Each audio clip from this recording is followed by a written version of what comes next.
He was the CEO of a billion-dollar corporation. That day, he was about to sign a historic deal. But then, an 8-year-old girl walked into the boardroom and said just one word, "Don't." No one understood why, until he asked, "Do you speak German?" And from that moment on, the truth didn't just destroy the deal. It uncovered a secret buried for 8 long years. If this story touched you, like the video, share your thoughts in the comments, and hit subscribe so you won't miss the next deep and unexpected life story. The Weston Tech building looked like a glass fortress, cold, modern, not a speck of dust in sight. Everything inside ran with the precision of a Swiss watch. Today, on the 48th floor, CEO Richard Weston was about to sign a deal rumored to reshape the tech landscape across Europe. In the boardroom, the air was so thick you could slice it with a knife. The media had been stopped at the hallway. Inside, the German partners from Draxel AG were already seated. The contract lay right in front of Richard, along with the vintage Parker fountain pen he always used for historic moments. He looked up, his eyes scanning the room. Lawyers, assistants, interpreters, strategy advisors, all nodding in unison. Everything was ready. And that's when the door swung open. A middle-aged man in a security uniform rushed in after, out of breath. "I'm sorry. I couldn't stop her." But it wasn't the apology that turned every head in the room. It was the little girl, around 8 years old, with pigtails, a blue dress, and Mary Jane shoes, walking straight into the boardroom like she belonged there. The girl stopped a few steps from the conference table. No fear, no hesitation. Her eyes scanned the room, then locked directly with Richard Weston's. "Don't sign," she said. Not loud, not trembling, but clear enough for everyone to hear. A moment passed, stretched long like a lifetime. Richard set the pen down, staring at the girl as if he'd just seen a ghost from the past. "Who are you?" he asked, his voice steady, but something inside him had cracked. The girl didn't answer. She pulled a folded stack of worn papers from her small cloth bag and placed them gently on the table. "Page 27, she said. "They're hiding something from you, in German." The room tensed. "Wait, what did she just say?" a U.S. lawyer whispered. Richard looked at the girl again. He narrowed his eyes, then asked slowly, in a language he hadn't spoken in years, "Du kannst Deutsch sprechen?" She nodded, just once. "Und ich weiß, was meine Mutter entdeckt hat." And I know what my mother discovered. No one in the room dared to move. The soft hum of the air conditioner above became the only sound echoing among tailored suits and minds turned upside down. An 8-year-old girl, Clara, had just walked into the highest-level boardroom of Weston Tech, warning the CEO moments before he signed a contract worth hundreds of millions.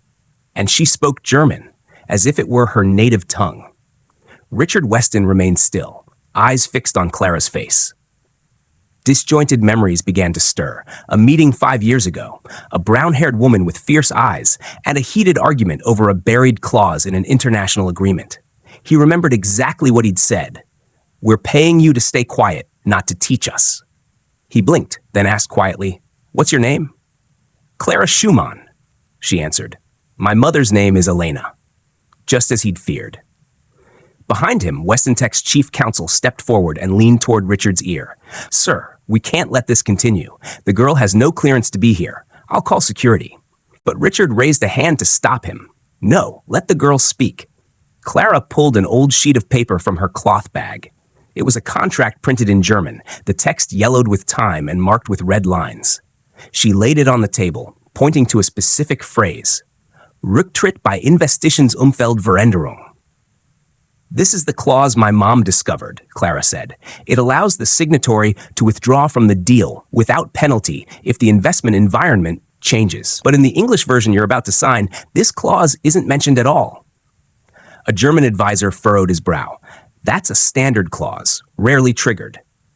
Clara turned to him. "But Draxel has used it 3 times in the past 4 years, in Austria, Italy, and Poland." A quiet murmur spread around the table. Richard leaned back in his chair, his eyes heavy, burdened by the weight of old mistakes. "How do you know all this?" he asked. Clara was silent for a moment. In her gaze flickered something far older than 8 years. A sadness that didn't belong to a child. "Because I heard my mom cry every night after she was fired, because she left everything in a dusty file box, and because I don't want anyone else to feel what it's like to be ignored when they're telling the truth." The room fell silent again. Not from shock this time, but from shame. Richard Weston, the man who once said time is money for the first time in years, didn't look at his watch. He looked at Clara. The moment Clara finished speaking, the air in the boardroom dropped by a few degrees, not from cold, but from a subtle shift in power. No one looked at the contract anymore. They were looking at the 8-year-old girl who stood calmly as if she were the one running the meeting. She didn't tremble. She didn't step back. On one side, a row of adults in tailored suits. On the other, Clara, small, but with eyes that shone like a spotlight, illuminating what others had deliberately kept in the dark. Then a voice rose from the Draxel side of the table. Joachim Meyer, the German executive, took a slow sip of water, set his glass down softly, and offered a tight smile. "Mr. Weston," he said in smooth, practiced English, "we understand this child may have emotional ties to the company, but we are in an economic negotiation, not a school recital." Clara looked at him, steady, unblinking. She took a step forward and placed a printed document on the table, faint watermark visible beneath the old ink. "This is the clause from the contract Draxel signed with Virextech last year in Vienna," she said. "And this," she held up another sheet, "is my mom's analysis of how they exited without paying a penalty. Both contain the exact same German phrase you just called an emotional outburst." Meyer's lips tightened. A flush rose along his jawline. Someone behind him leaned in, whispering in hurried German, but not quietly enough for Clara to miss it. She turned to Richard, her voice startlingly calm. "Did you know they've already drafted a side agreement to transfer intellectual property out of the US within 6 months?" Richard frowned. "Where did you find that out?" "In my mom's old office printer," Clara replied. "She printed a draft of the legal documents from her internal email before her access was revoked. I kept everything." Joachim Meyer stayed silent, his face stretched tight like a drumhead. Behind him, his assistant discreetly pulled out a phone. Richard turned to look at his own legal team.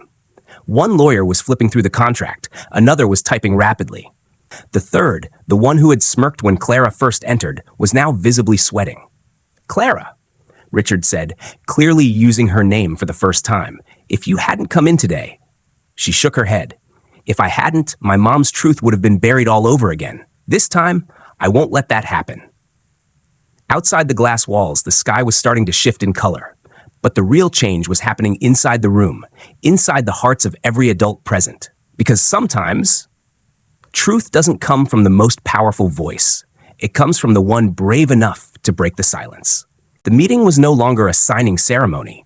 It had turned into a quiet battlefield, where every glance, every word carried a hidden agenda. Richard Weston said nothing. He wasn't looking at Clara anymore, but scanning the room, measuring loyalty in the creases on each forehead. "We have to move forward," came the first voice, Paul, the deputy CFO. "A child cannot be the reason we lose a strategic deal." Another chimed in, speaking fast, almost panicked. "We can review the entire contract after the signing. If anything was overlooked, renegotiating is standard. But if we pull out now, the media will crucify us." Clara said nothing. She simply stepped back, eyes still fixed on Richard, refusing to be drawn into their scramble. Weston removed his glasses and slowly wiped them. When he spoke, his voice wasn't loud, but it landed like a hammer on the conference table. "So what happens if we sign? And they withdraw, taking with them full access to the AI framework we let them test?" Silence fell. He turned to the head of legal. "Can you guarantee that won't happen?" The woman hesitated. "No, sir. Not if the clause Clara mentioned actually exists and we overlooked it." Richard's gaze returned to Clara, seeking confirmation. She gave a small nod. No further words needed. Joachim Meyer, from Draxel's side, stepped in, his voice straining to stay calm. "Mr. Weston, we've invested considerable time and manpower to reach this agreement. It would send a terrible signal if the deal collapses now because of a child's interference." This time, Clara spoke. Her voice wasn't loud, but it cut clean through the air. "If adults are so good at reading contracts, then why was my mom fired when she found this clause the first time?" The question struck at the pride of every suit in the room like a silent blow. Richard sighed and rose from his chair. "I can't sign this. Not today." Whispers rippled through the room. Some bowed their heads in disappointment. Others glared at Clara, as if she'd ruined a coronation. But just a few, nodded slightly, as if silently grateful to be saved from something they didn't have the courage to resist. Joachim Meyer quietly gathered his documents, offering no further words. His assistant had vanished somewhere along the way. Clara stepped forward and handed Richard the first page her mother had ever printed, a legal analysis of German commercial law. "She wrote this for you, but you never read it." Richard stared at the paper as if holding an apology that had arrived too late. Richard Weston's office on the 50th floor wasn't extravagant like most people would expect from a CEO of his stature. Neat, simple. No paintings, no trophies. Just a low bookshelf and an old safe he rarely touched. The meeting was over. Clara had been escorted to the lobby by her uncle from the security team, per Richard's quiet request. "Wait for me a little while. There's something we need to understand together." Now, he stood in front of that safe, his hand trembling slightly as he turned the combination. Not because he had forgotten it, but because he remembered it too well. Click. The door creaked open, revealing an old cardboard box without a label. It held the personnel file of Elena Schumann, the former legal advisor who had worked at Weston Tech 4 years ago. He pulled out a stack of documents, lightly dusted. There were handwritten letters, notes in both German and English. Elena's handwriting was firm, deliberate, like someone who never allowed herself to waver. One paper slipped out. It was an internal memo Elena had sent Richard back in March that year, warning of a legal loophole in a contract with a Finnish partner. On the margin, in Richard's own handwriting, a scribbled note, "Overthinking. Don't complicate things." Richard exhaled slowly. He remembered the day Elena had walked into this very office, holding a red folder. She had said, "I'm not opposing you, Richard. I just don't want your name to be the one they blame when it all collapses." But he hadn't listened. He had let her go, not just from the company, but into professional isolation, quietly blacklisted by other firms as someone who stirs up internal conflict. And then, a few months later, he heard the news. Elena had died in a car accident. No one could say if it was truly accidental or the end of a long spiral into depression. He sat down, spreading the documents across the desk. At the bottom was one final report, Elena's last message, sealed, never opened. As he tore the envelope open, the first thing he saw wasn't text. It was a child's crayon drawing. 2 stick figures, a mother and a little girl. Above them, in uneven purple marker. "If Mommy's gone, I'll speak for her." Crayon scrawl, but the handwriting was unmistakably Clara's. Richard Weston sat up straighter, folding the letter shut. For the first time, he realized he was no longer the one telling the story. He was being asked, no, forced, to finally listen to it. A story he should have heard 4 years ago. Richard found Clara sitting quietly in the corner of the lobby, her feet swinging slightly off the edge of the chair. She clutched the small fabric bag against her chest, like it held a treasure no one else was allowed to touch. Beside her, the slender security guard stood up as Richard approached. "Sir, if you'd like, I can escort her home." Richard raised a hand gently. "No need. I just need a few minutes alone with her." Clara looked up as he sat beside her. She didn't speak, just looked at him. Her eyes were bright but not sharp, calm in a way that made it hard to lie. "Do you know what you just did?" he asked, his voice low, stripped of its usual commanding tone. Clara nodded. "I ruined your signing meeting." "Yes, you did." Richard gave a small nod, the corner of his mouth twitching as if to smile, though his eyes did not follow. "And you made a lot of people very angry." She didn't react right away. After a pause, she said, "I don't need them to like me. My mom used to say, sometimes telling the truth is the loneliest thing you'll ever do." Richard tilted his head as if seeing an old buried memory take shape again. "Your mother, she was brave." He paused, then added more softly, "and she was right." Clara opened her little fabric bag and pulled out a small stack of papers, mostly scribbled notes and messy drawings. "She wrote everything here, but no one wanted to read it. I thought, maybe you were the only one who still kept what she sent." "I did keep it," he said quietly, "but I never read it." "Why not?" A simple question, but Richard couldn't answer right away. He took a deep breath and turned to the glass wall. Outside, people moved through the lobby, hurried, focused, as if the world had no space for hesitation. "Because sometimes," he said slowly, "grown-ups aren't afraid of being wrong. They're afraid of admitting they were wrong." Clara stayed quiet, then asked softly, Were you afraid of my mom? Richard turned to look at her. This time, he smiled, truly smiled. Not the kind a CEO gives when managing a situation, but the kind that comes when someone finally lays down a burden.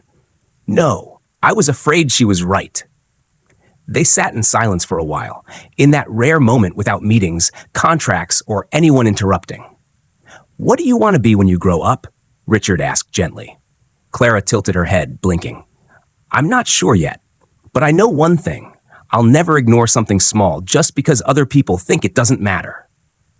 Richard nodded. And that, he said, makes you more valuable than any deal I've ever signed. The next morning, Richard walked into the office earlier than usual.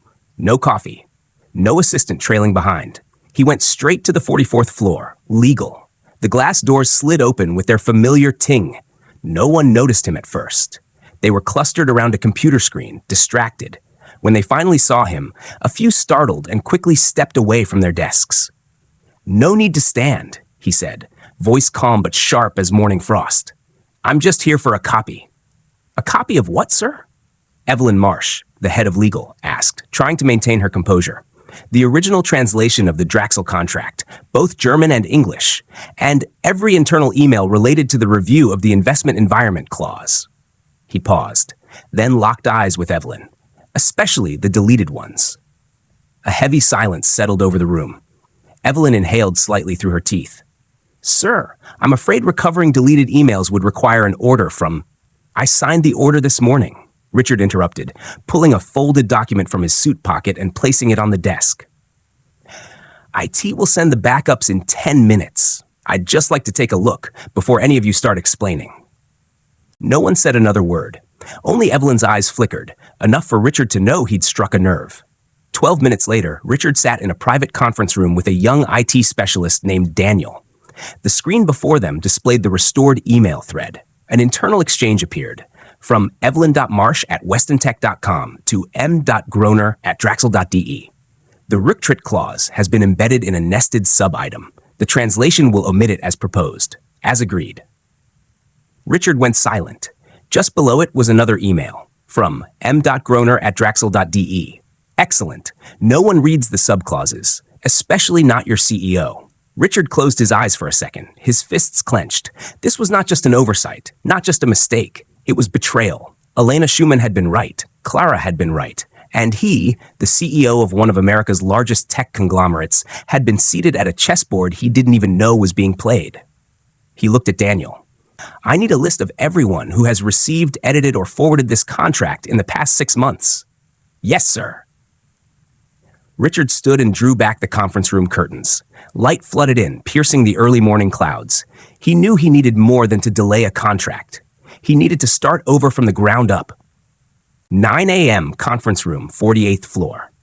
The room that was supposed to witness a historic signing the day before had now become an unofficial investigation chamber. No name tags, no business cards. Just a long table, 8 people, and one empty chair at the head where Richard Weston had just taken his seat. He placed a file folder on the table, his hand resting on the cap of his fountain pen out of old habit. But today, that pen wasn't for signing. It was for drawing a line through what needed to end. To his left sat Evelyn Marsh, the head of legal. To his right, Paul, the deputy CFO. The remaining seats were filled by 3 senior advisors, all of whom had previously pushed to finalize the Draxel deal, despite potential risks. Richard began, voice calm and deliberate. I won't repeat what Clara Schumann pointed out, because today's meeting isn't about the contract. He paused, pulled out the printed email chain that had been recovered, and slid it in front of Evelyn. This is why we're here. Evelyn didn't reach for the paper. She held her gaze steady, but the tension in her face began to show. We were betrayed, Richard continued. Not by Draxel. They did what any foreign partner would, pursue their own interest. We were betrayed by the people sitting at this table. Paul cut in, voice strained, trying to sound reasonable. Maybe we placed too much trust in the translation, but calling it betrayal feels a bit... Paul, Richard interrupted, eyes locked on him. You knew the translation was altered. There are 3 emails from your office to legal requesting the German clause be streamlined to make board approval easier. Silence dropped over the room like a curtain. Then Evelyn finally spoke, for the first time since the meeting began. Sir, I acted under direction from finance. I wasn't acting independently. That doesn't make it feel any less like betrayal, Evelyn, Richard said quietly. He pulled a signed disciplinary order from the file folder, no red stamp, but already forwarded to HR. I'm placing all individuals involved in this email chain on immediate suspension. That includes you, Evelyn. One person stood up abruptly, ready to protest, but Richard continued before they could speak. That 8-year-old girl didn't just save a contract. She did something this entire system has long forgotten. She put truth before power. He stood, pausing by the empty chair at the head of the table. I used to believe a company only needed profit to survive. But if no one here has the courage to speak the truth, then we're just a breathing corpse. And with that, Richard walked out of the room, leaving behind a row of pale faces under the bright morning sun. That afternoon, Clara returned to the small apartment she shared with her uncle, her mother's older brother. The apartment sat on the 6th floor of an aging building where the hallways still smelled faintly of paint, and the doors sometimes groaned on their hinges. Clara's uncle, Mr. Thomas, quietly took off his security uniform, placed his cap on the wall hook, and sat at the dining table as he always did. But today, he didn't ask. Did you do your homework? Like he usually did. Instead, he handed Clara a small, square wooden box, something he'd kept from Elena's room after her passing. I think it's time, he said. Clara carefully opened the lid. Inside was a hand-folded letter, shaped into a triangle, written in a familiar hand. For Clara, when you're old enough to understand. Her hands trembled slightly. She unfolded the letter. My dearest Clara, if you're reading this, it means I'm no longer beside you to explain what you should have known long ago. I once believed the truth would always set us free. But I've learned that sometimes the world punishes the truth teller more harshly than the liar. There's something I never told you. Your father didn't abandon me. He didn't disappear. Your father is Richard Weston. Clara sat frozen. The letter trembled in her hands as she read the next slanted lines. He never knew. We were over by the time I found out I was pregnant. I didn't tell him because I wanted him to succeed and because I believed I could raise you on my own. But when I saw him standing among people who no longer dared to speak the truth, I hoped one day you would teach him to listen again. Not as a CEO, but as a father. Clara stayed still, her small feet swinging gently off the edge of the chair. She didn't blink. What she felt wasn't anger, but something softer, like the quiet rise of a wave made of things never spoken, a longing for someone who was never called dad, and the strange realization that she had done what her mother never dared to do. Just then, Uncle Thomas's phone buzzed. A message. He looked at Clara, hesitated for a second, then handed her the screen. From R. Weston. If Clara is ready, I'd like to invite her to dinner. Not to talk about the company, but to talk like two people who need to understand each other. Clara folded the letter and placed it back inside the wooden box. She didn't know what to say, but for the first time in many days, she smiled. The small room where Clara lived with her uncle had gone dim by late afternoon. No more sunlight, just the warm glow of a desk lamp casting soft light onto the letter her mother had left behind. Clara had read it 3 times. Each time, something shifted quietly inside her. Not pain, but clarity.